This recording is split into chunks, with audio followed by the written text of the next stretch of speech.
Benvenuti a tutte, a tutti e a tutte. Io sono Dia del canale The Nerd Jam e sono qui con la mia collega Lewin Rice per parlarvi oggi di Supernatural, serie del 2005 creata da Eric Kripke che racconta la storia di Sam e Dean Winchester, due cacciatori di mostri che girano per gli Stati Uniti per salvare gente. Cercheremo di dare un punto di vista abbastanza oggettivo della serie, ma essendo fan non possiamo garantirvelo.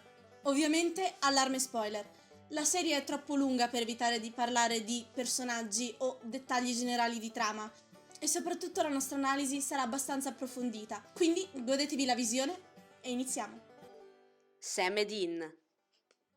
Ma partiamo dalle basi. Sam e Dean sono i protagonisti della serie, la loro storia è vista tramite i loro occhi e le loro emozioni e la loro relazione è ciò che costituisce la base di Supernatural. Sono i personaggi nei quali lo spettatore si immedesima maggiormente proprio per il loro essere estremamente sfaccettati e umani, con i loro pregi e i loro difetti. Più si avanza con le stagioni, più ci si sente parte della famiglia creata nello show, affezionandosi e volendo vedere come la loro storia andrà a finire. Sono dei personaggi a tutto tondo che crescono e maturano per 15 anni. Vediamo il loro viaggio da dei poco più di ventenni fino a diventare degli adulti. Il loro rapporto è complesso, è basato sull'amore fraterno e sulla reciproca presenza. Sanno sempre di contare l'uno sull'altro e si metteranno sempre al primo posto. Che non sempre è la cosa migliore, ma questo lo vedremo dopo. Destiel.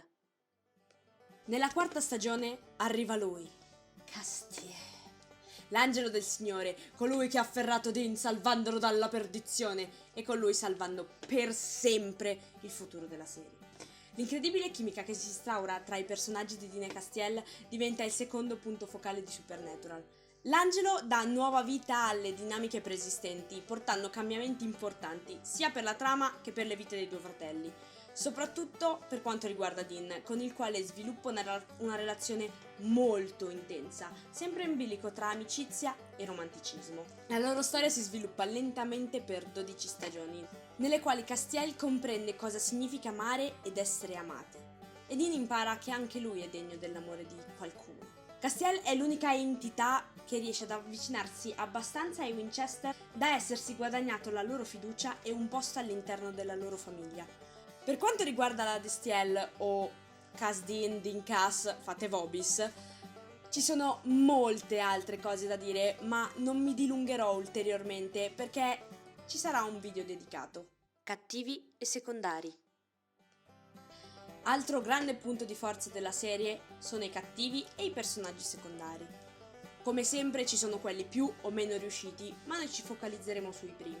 Tra i cattivi più riusciti troviamo, spoiler, Crowley, Lucifer, Chuck, Metatron, Azazel e Rowena.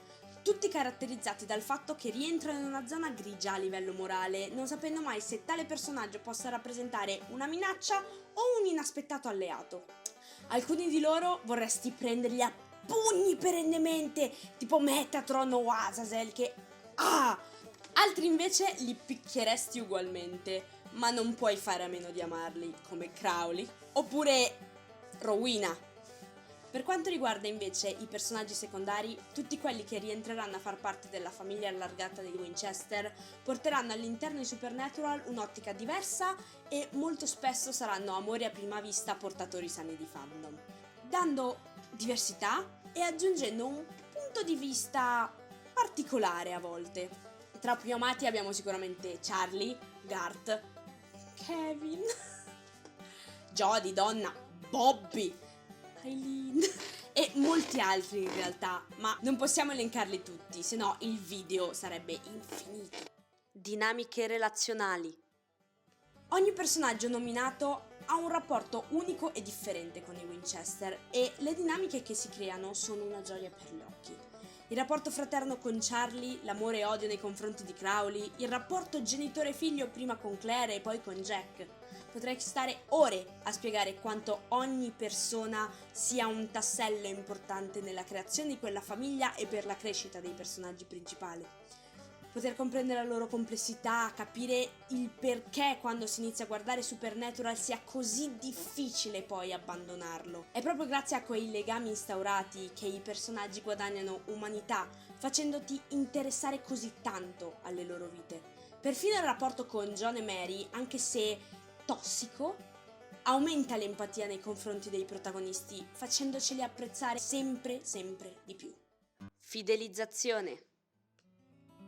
Se c'è una cosa che Supernatural è riuscita a fare in 15 anni di messa in onda dello show è stato fidelizzare i propri spettatori. Il carisma dei suoi personaggi ci ha subito attratti e incollati allo schermo e lo sviluppo di trame sempre più complesse che mescolano elementi altamente drammatici a elementi decisamente esileranti ci ha tenuto incollati allo schermo veramente per anni. Supernatural è riuscito a dosare sapientemente episodi basati su una struttura ad anthology plot, il mostro della settimana, per intenderci, a strutture che invece portano più avanti la trama generale e quindi lentamente ti fanno interessare allo show e a cosa succederà ai personaggi che ne fanno parte. Se all'inizio la serie dava più importanza ai primi episodi, ovvero quelli autoconclusivi, passando il tempo è diventata la trama la cosa più importante dello show e questo ha portato i fan a fidelizzarsi particolarmente. Insomma, prima ti catturano con degli episodi molto semplici e poi quando ormai ti sei affezionato talmente tanto che non ne puoi più uscire è troppo tardi. Come poi questa cosa sia degenerata negli anni lo vedremo più avanti in uno spazio dedicato, ma è un dato di fatto che è grazie a ciò che lo show ha avuto così tanto successo e che ha creato uno dei fandom più grandi che esista adesso. Rapporto con i fan. Il fandom di Supernatural non è solo uno dei più grandi che si possano trovare, ma è anche uno di quelli che più ha influito nella creazione della propria serie. Quando nel 2005 Eric Kripke ha scritto per la prima volta Supernatural e l'ha prodotto, quello che lo show è diventato quegli anni non era proprio quello che lui aveva in mente. Prendiamo ad esempio il personaggio di Castiel. Era pensato per durare solo qualche episodio, per essere un personaggio poco rilevante, ed è arrivato a diventare il terzo protagonista della serie. Questo perché i fan l'hanno amato talmente tanto da chiedere che accompagnasse costantemente Sam e Dean nelle loro avventure e di conseguenza anche noi. Non importa quante volte gli sceneggiatori abbiano provato a farlo fuori, sono sempre stati costretti a farlo ritornare ed è diventato appunto uno dei motivi principali per cui la serie ha avuto così successo. La stessa serie era stata pensata per durare solo 5 stagioni e ne abbiamo avute 15 addirittura. Questo perché anche la crew è stata molto aperta a inserire i fan nel proprio show e ad ascoltare quello che loro avevano da dire e da proporre. E talvolta l'hanno fatto, talvolta invece hanno dato degli hint a quello che i fan volevano e altre volte invece ci hanno semplicemente ignorati, anche ridendoci sopra. Lo show è arrivato addirittura a inserire attivamente il fandom all'interno di se stesso con gli episodi meta e inserendo Supernatural come saga di libri al suo interno. Questo ha definito nuovi confini di relazioni tra creatori e fandom. Attori. Diciamoci la verità, senza Jensen Ackles, Jared Padalecki e Misha Collins la serie non avrebbe avuto il successo che ha avuto. Questo perché gli attori hanno dato tutto il cuore e l'anima nell'interpretazione dei loro personaggi e hanno fatto in modo che questa cosa venisse fuori e ci regalasse delle bellissime interpretazioni. La chimica che si è installata sul set tra loro tre, denominati anche affettuosamente dal fandom J2M, è palpabile e costituisce la linfa vitale dello show e delle loro interpretazioni. La loro simpatia e l'energia con cui hanno sempre interagito con noi fan è andato ben oltre quello che ci si aspettava, soprattutto all'epoca, da parte degli attori. Sono loro stessi i primi fan della serie e si vede, tanto che non si sono limitati al solo ruolo di attori, ma sono anche diventati i registi di alcuni episodi e si sono fatti portavoce di alcune delle richieste dei fan. Di questa cosa ne parleremo anche più avanti e non si limita solo agli attori principali, ma questo discorso vale anche per gli attori secondari che sono subito entrati nel cuore del fandom diventando a tutti gli effetti membri della grande famiglia Supernatural. Beneficenza. Ok, forse questa parte esula un pochino da quello che è lo show in sé per sé, ma rende chiaro quanto sia stata importante l'influenza di Supernatural negli anni. Chiedete a qualsiasi fan cosa questa serie rappresenti per lui o per lei o per loro. Vi daranno un sacco di risposte diverse, ognuna personalizzata, ma alcune avranno un punto in comune, ovvero lo show è stato per tanti un compagno in periodi difficili della propria vita, qualcosa che li ha spronati ad andare avanti, che gli ha dato un messaggio di coraggio e di speranza. Questa cosa non è passata in sordina agli attori, che anzi hanno voluto alimentare questo aspetto dello show. Jared Padalecki nel 2015 ha fondato la campagna Always Keep Fighting per mostrare il suo sostegno alle persone vittime della depressione, creando una linea di t-shirt e di merchandising tematizzato Supernatural e con il logo della campagna, che andasse a devolvere i propri introiti alle associazioni dedicate alla cura della depressione. Sullo stesso stile anche Jensen Ackles e Misha Collins hanno dato vita alla propria campagna, la You're Not Alone, che è andata a supportare la SPN Crisis Support Network, un'associazione che si occupa di aiutare altre persone con problemi di depressione, di dipendenza, di autolesionismo. Il fatto che la serie abbia potuto avere un impatto così positivo anche a livello sociale e al di fuori di quello che avrebbe potuto fare, secondo me e secondo noi, è una delle cose più importanti e più belle che Supernatural abbia potuto fare. Regia e registi. Dopo la parte umana, ora ci dedichiamo a una parte un pochettino più tecnica. Uno dei pregi tecnici di Supernatural è sicuramente la regia, semplicemente perché ha regalato alcuni degli shot estetici più belli di sempre, e se come effetti visivi non sono il massimo, sicuramente nell'inquadratura complessiva sono di grande effetto, come per esempio, spoiler, la caduta degli angeli alla fine dell'8ª stagione o lo sparo con la Colt di Dean alla fine della seconda. Inoltre il fatto che i personaggi effettivi della serie come Richard Speight Jr., Jensen Ackles stesso, Misha Collins e Matt Cohen siano passati dal fronte al retro della telecamera anche solo per un singolo episodio dimostra ancora di più quanto la sinergia dell'intero cast sia potente. Diciamocelo anche, queste persone meravigliose ci hanno regalato alcuni degli episodi più intensi in assoluto. Richard ci ha regalato la regia di Stuck in the Middle with You o Despair, mentre Jensen episodi come Soul Survivors e The Bad Seed o addirittura Atomic Monster nell'ultima stagione. Tutti episodi con un livello di emotività stratosferico. di Destiel. Ma andiamo avanti. Stagioni 4 e 5. Ma non divaghiamo. Due delle stagioni più valide di Supernatural sono indubbiamente la quarta e la quinta. Il perché è presto detto. Innanzitutto, queste due sono le prime stagioni ad abbandonare il concetto di mostro della settimana per concentrarsi su una trama più orizzontale. Il che non vuol dire che le prime 3 stagioni non abbiano una trama o che questa abbandona questo tipo di format, ma semplicemente che la storia è messa più in primo piano rispetto alle stagioni precedenti. E qui arriviamo al secondo punto. La quarta e la quinta sono la diretta conseguenza di ciò che accade in quelle stagioni. Altro motivo chiave è l'introduzione di alcuni dei personaggi più iconici della serie, tra cui Castiel, Crowley, Lucifer e Gabriele, e dei rispettivi attori, che saranno importanti per la maggior parte della serie, se non per tutta. Meta. Ora, parliamo del meta. Per chi non conoscesse o non avesse familiarità con il termine meta, faremo una veloce spiegazione. Per meta si intende quando un prodotto parla di se stesso all'interno di se stesso, facendo riferimento a situazioni o conoscenze che non dovrebbero essere note. Nel caso della serie, quando viene inserito Supernatural all'interno di Supernatural.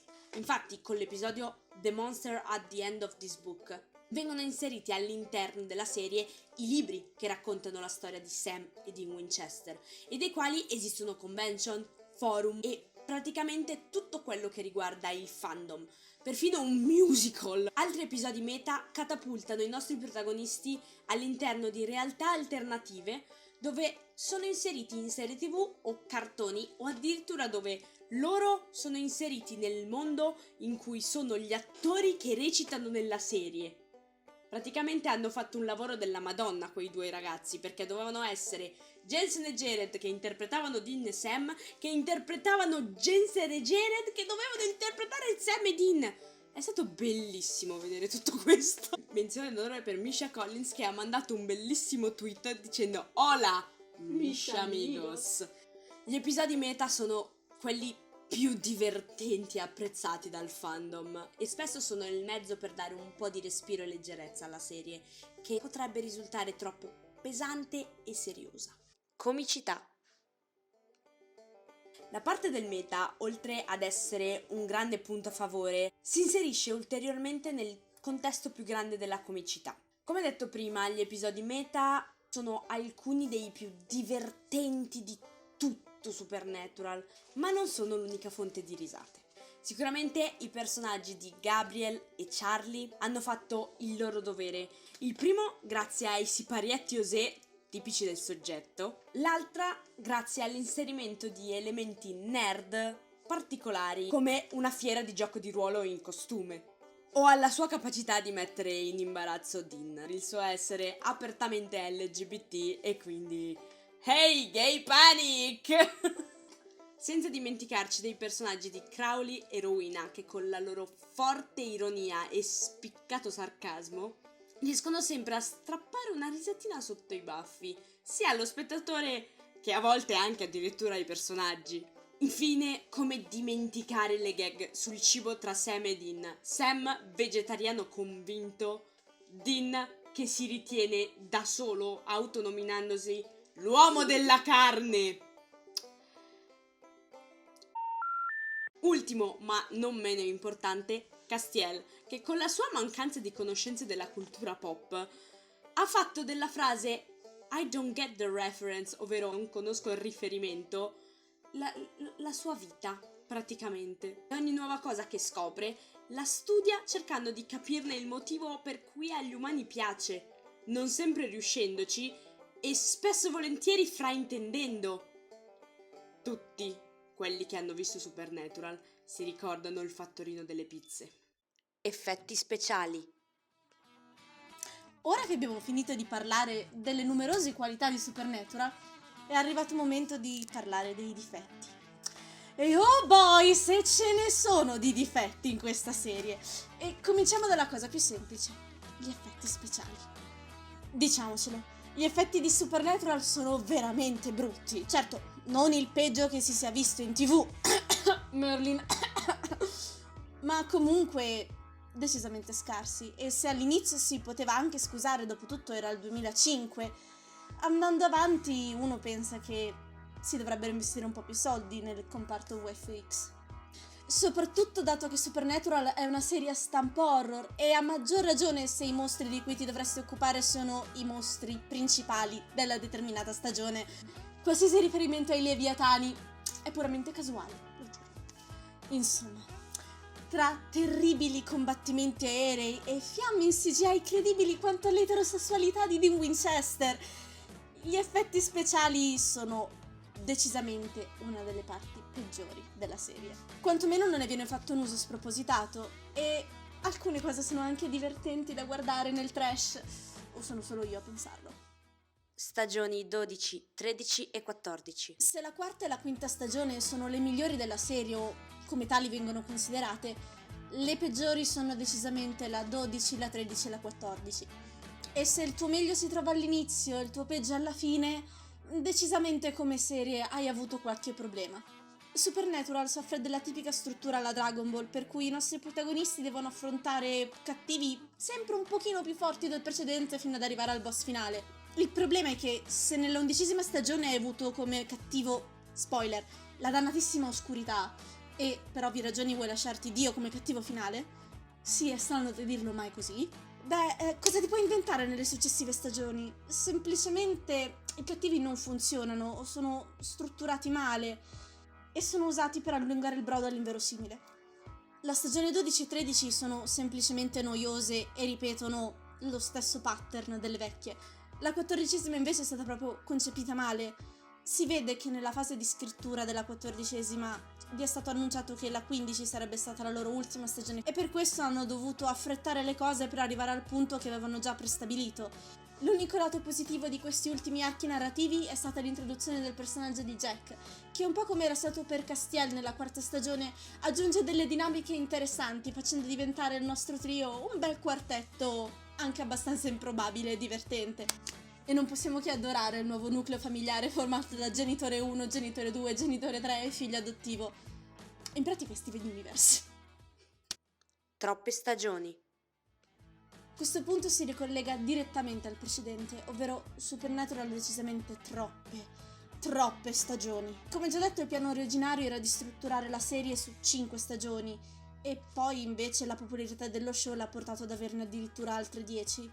E come c'è da aspettarsi, continuare a mungere la mucca fino allo stremo non ha decisamente giovato. Supernatural ha anche subito vari ricambi di sceneggiatori che non sempre sono riusciti a tenere il livello settato da quelli precedenti, o peggio, a volte non sono riusciti proprio a scrivere i personaggi in maniera coerente per come erano stati pensati all'inizio.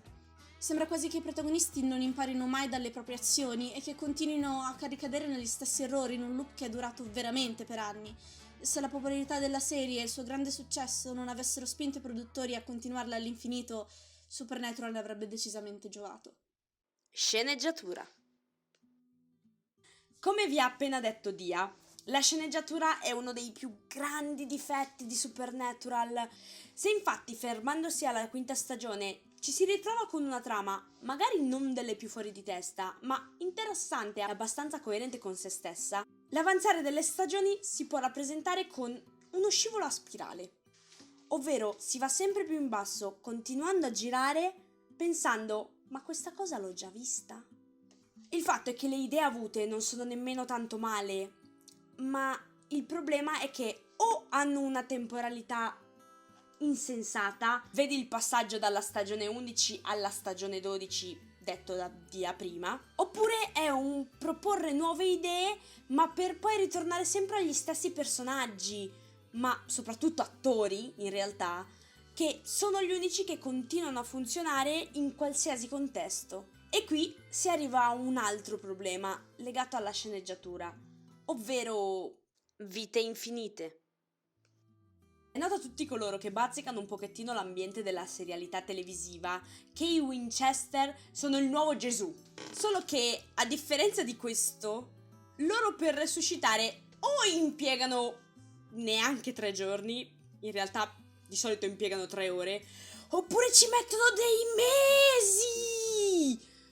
Facendo pensare, ma che? È la volta buona che finalmente muoiono? No, vi stanno ancora prendendo per il culo, non sono morti. Finché questo succede ai protagonisti, non è assolutamente concepibile, però lo si può anche far passare. Uno dei due muore alla fine della stagione e all'inizio della successiva ci sarà il pretesto per una trama, quindi come faccio a riportare indietro quello o come è ritornato indietro dalla morte per l'ennesima volta. Però questo trattamento lo subiscono tutti, e ripeto, tutti i personaggi che sono apparsi per più di 5 episodi. Si scade nel ridicolo, rendendo difficile credere che quella morte sia definitiva o rendendo difficile la vita all'attore, perché poi quando la morte sarà effettivamente finale, nessuno gli crederà e andranno a dire ehi, ma quando torni? Ehi, ma quando torni? No, non tornerò. In quante lingue ve lo devo dire? Quindi questo è un grande problema. Per poi non parlare dei modi ridicoli con i quali ritornano. Cioè, il pretesto è sempre oh, devo andare a salvare mio fratello, oppure oh, questa entità mi ha riportato in vita. Dobbiamo capire chi è stato e qual è il motivo per cui l'ho fatto. Trama nuova? No? Tossicità del fandom. Arriviamo ad uno dei tasti più dolenti del video. Se in precedenza abbiamo detto quanto il rapporto tra fandom e creatori sia incredibile e quante cose buone abbia portato, c'è purtroppo da riflettere sul fatto che questo sia anche un pochino tossico nei confronti della serie.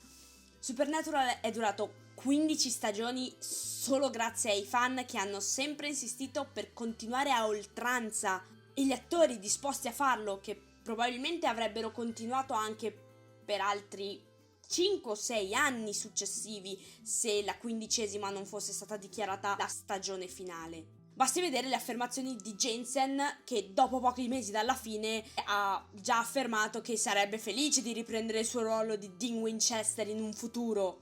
Ma come? Sia chiaro, tutto ciò è assolutamente nobile e lodevole ed è il segno di una grande devozione da parte di entrambi i lati, sia i fan che gli attori.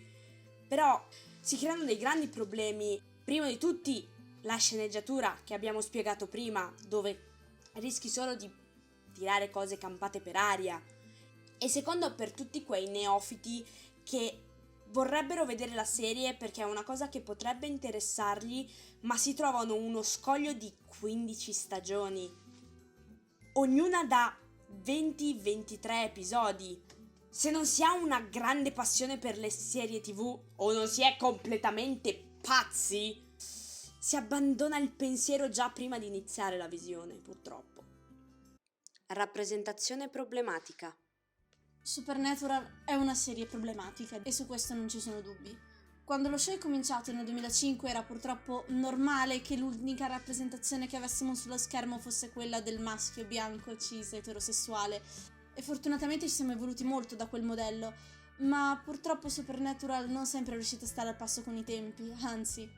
I personaggi femminili presentati nelle prime stagioni sono o buone damigelle da salvare oppure cattivi oggetti sessuali, e con l'andare avanti delle stagioni ci sono stati dei personaggi femminili interessanti e scritti bene. Ad esempio possiamo pensare a Ellen, possiamo pensare a Jodie o Charlie, ma lo screen time a loro dedicato è veramente poco e spesso vanno incontro a una fine orribile.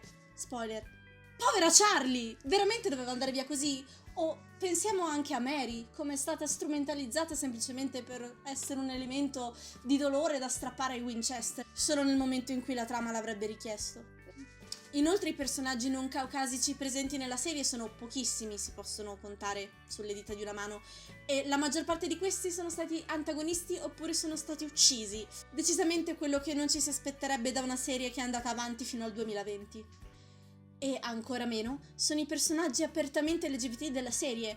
Praticamente solo Charlie, che, spoiler, come abbiamo detto, muore malissimo nella serie, e Castiel, che, spoiler, muore pure lui dopo aver confessato i suoi sentimenti. Quindi non proprio benissimo. I personaggi LGBT di Supernatural tendono sempre a morire o comunque non avere una relazione mostrata pienamente a schermo, o vengono trattati come semplici personaggi di sfondo e comparse. Questo è decisamente un grande problema. Soprattutto parlando di Queerbaiting. uno dei problemi più grandi è appunto il queerbaiting che Supernatural ci ha fatto per anni riguardante i personaggi di Dean e Castiel. Per chi non lo sapesse, il queerbaiting è quella pratica per cui viene presentato un personaggio come se fosse queer, o comunque viene presentata una relazione tra due personaggi come se effettivamente avesse dei sottotoni omosessuali, senza però dare seguito alla cosa, in modo che lo show possa attirare a sé il pubblico LGBT, non inimicandosi però il pubblico omofobo. Questo è ciò che è successo esattamente tra i personaggi di Dean e Castiel. Dal momento che sono comparsi insieme sullo schermo, i fan hanno cominciato a shipparli insieme e gli scrittori hanno marciato su questa cosa pensando di poter portare più visualizzazioni del loro show e per fidelizzarsi una maggiore parte di pubblico. Gli scrittori hanno cominciato a inserire sottotesti romantici e i fan se ne sono accorti e hanno chiesto che questa cosa potesse avere effettivamente seguito sullo schermo, soprattutto dal momento che la crew era perfettamente consapevole di quello che stava andando a fare. Purtroppo l'emittente ha posto resistenza a questa interpretazione, pur continuando ad alimentarla con sottotesti e traendone profitto. Ciò ha portato anche a una grande spaccatura tra gli stessi creatori, tra chi pensava che i Destiel dovessero diventare canon e quelli che invece pensavano che questa cosa non dovesse assolutamente succedere. Alla fine comunque gli sceneggiatori ci hanno tenuto a ribadire che l'interpretazione di ognuno è valida e va rispettata, arrivando anche a rendere più o meno canonici i sentimenti di Castiel nel suo ultimo episodio, dimenticandosi però completamente di affrontare la questione nel finale dalla parte di Dean. E questa è una cosa che a Supernatural proprio non si può perdonare. Codipendenza. Vi ricordate quando a inizio video abbiamo elencato il rapporto tra Sam e Dean come uno dei pro della serie? Bene, col passare del tempo questo è diventato un grande contro, soprattutto per la codipendenza che si viene a creare. Perché sì, proprio di codipendenza dobbiamo parlare. Pensiamoci bene, se i due protagonisti avessero fatto una visita dallo psicologo a tempo debito, la serie sarebbe finita molto prima. La serie si accorge del problema e cerca di portarlo a galla, ma è una delle cose che alla fine rimane irrisolta, come molte altre. Senza dubbio il rapporto tra i fratelli Winchester è quello che ci ha fatto affezionare alla serie e ci ha spinto a continuare a seguirla. Però arrivi al punto in cui dici, ok, questo attaccamento non è sano. Quante volte i Winchester hanno messo a rischio l'intero mondo, solo perché non riuscivano ad accettare che l'altro non ci fosse più, per poi doversi trovare ad affrontare i problemi che loro stessi avevano creato. Insomma, i due non imparano mai dalle loro azioni, o così pare. O meglio, non gli viene permesso di imparare, perché altrimenti la serie sarebbe finita già tempo fa. La serie vuole mandare il messaggio che family don't end in blood, la famiglia non si limita a quella di sangue. Eppure il finale di serie ci viene a dire tutt'altro. CW. Cara CW, per quanto uno voglia pensare bene di un network e cercare giustificazioni per le decisioni prese, purtroppo la CW non ha più scusanti. Sarebbe potuta passare alla storia con una delle serie più longeve e una delle prime a rendere il suo protagonista, incarnazione della mascolinità, canonicamente parte della LGBT. Ma purtroppo non è successo. Il problema non è nemmeno quello in realtà. Ciò che dà veramente fastidio è che nessuno si aspettava le mosse intraprese nelle battute finali, più specificatamente la confessione di Castiel. Quindi da un lato non si nutrivano speranze che tanto sarebbero state infrante, mentre dall'altra non c'era nessun omofobo che si scaldava la voce per urlare «Qualcuno pensi ai bambini!» Che i bambini in realtà la serie non la possono guardare. Sta di fatto che la censura applicata, e badate bene, non solo nei confronti della comunità LGBT, porta ai messaggi assolutamente negativi che si sarebbero dovuti condannare e che invece risultano essere la morale di 15 anni spesi sulla serie. Hanno trattato i propri attori e i personaggi come nullità, non dandogli la giusta dignità sudata e guadagnata nel tempo, riuscendo con un solo episodio a rovinare tutto. Finale di serie. Prima di parlare di quest'ultimo punto, vi avviso, ci saranno spoiler massicci sul finale di serie. Quindi, se non volete incappare in essi, chiudete adesso il video. Non dimenticatevi di lasciare un like, un commento o una condivisione. Trovate tutti i link dei nostri profili social in descrizione e vi attendiamo per un prossimo video. Per tutti gli altri conoscitori o temerari, eccoci alla parte finale. Sappiate che sarà estremamente personale e sentita, quindi godetevela. E qui arriviamo al rant finale.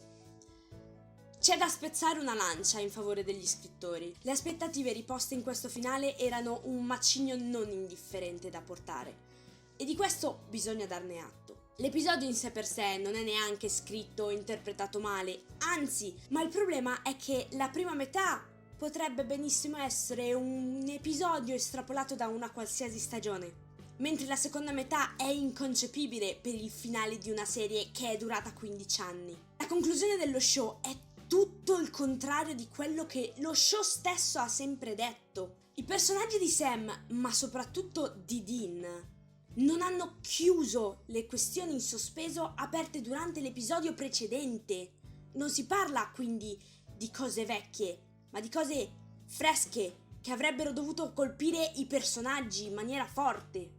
Andiamo in ordine crescente. Sam non è riuscito ad arrivare in tempo a salvare la donna che amava. È morto un suo amico. Suo figlio è sparito nel nulla. Gli è morto il fratello sotto gli occhi e alla fine si sposa con una persona X non definita, per poi morire di vecchiaia dopo una vita non completamente soddisfacente perché non c'era il fratello accanto a lui? Bella fine del cazzo! E qui arriva anche Aileen, che scompare e non riappare più. Quindi tutta la relazione che hanno sviluppato con Sam nell'ultima stagione dobbiamo far finta che non esista e che va bene così? Jack, un ragazzino di 3 anni, che diventa Dio e abbandona la sua famiglia con una frase filosofica. E quando Dean arriva in paradiso, non è lui ad accoglierlo per fargli vedere i cambiamenti che ha apportato, come dovrebbe essere normale che sia. Dean, non parliamo poi di Dean, perde il suo migliore amico dopo che questi si è dichiarato a lui. Muore in una maniera banalissima subito dopo aver deciso di prendere in mano la sua vita e cambiarla grazie a suddetta dichiarazione. Riceve un funerale a dir poco imbarazzante, composto da suo fratello, il suo cane e nessun altro. nessun altro. Arriva in paradiso e ad accoglierlo c'è Bobby. Per l'amor del cielo, tutti amiamo Bobby. Ma gli dice che Jack e Castiel hanno risistemato tutto il paradiso in modo tale che sia il paradiso che dovrebbe essere. Ma chi se ne frega, tanto questi due non li vedremo più. Quindi dai, forza, un bel giro sull'impala in mezzo ai boschi hasta aspettare che il fratellino muoia. Mi sembra un finale perfetto, non lo pensate anche voi? E poi Cass. 3 parole per iniziare. Bury your gaze. Castiel non ha mai sentito una volta dai fratelli Winchester le parole "ti voglio bene", ma nonostante tutto lui è sempre rimasto devoto. Ha confessato il suo amore per Dean provando il momento di pura felicità che lo ha portato alla morte. Viene riportato indietro da Jack, ma solo grazie a una frasetta. Niente cameo nell'ultimo episodio, non sia mai. Solo una semplice nomina. Castiel, che non saprà mai cosa Dean provava nei suoi confronti, e tutto questo solo per non stare dalla parte di nessuno.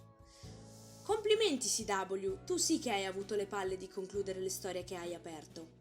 Il finale risulta insoddisfacente sotto tutti i punti di vista.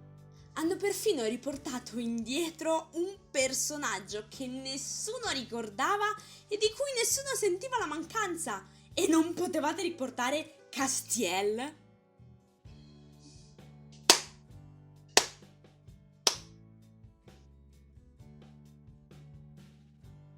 Ora, capisco che questo finale sia piaciuto ad una buona parte del fandom e che quindi non si possa definire il peggior finale di tutti i tempi, visto anche il trattamento che ha ricevuto non tanto tempo prima Game of Thrones.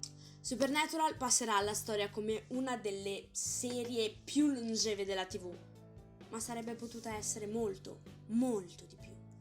Avrebbe potuto abbattere un sacco di stereotipi e far sentire le voci delle minoranze ascoltate, siano esse LGBT, portatori di disabilità o con problemi psicologici. Le stesse persone che hanno ricevuto sostegno e conforto dalla serie e da tutte le campagne che essa ha creato. Quando l'annuncio che la serie era arrivata al suo termine è giunto ai fan, nessuno si aspettava grandi gesti di inclusività, ma quando questo è avvenuto, tutti si aspettavano che forse qualcosa si fosse mosso. Il lanciare il sasso e poi nascondere la mano è stato un gesto irrispettoso nei confronti di tutti i fan che hanno sostenuto la serie e che da essa hanno imparato che la famiglia non è solo quella di sangue, ma è composta da chi ami e da chi vieni amato, indistintamente da chi sei e da come ti comporti, e che hanno trovato il coraggio di alzarsi e continuare a combattere. Tutti messaggi che lo show ha trasmesso, ma che alla fine dei conti non hanno significato nulla.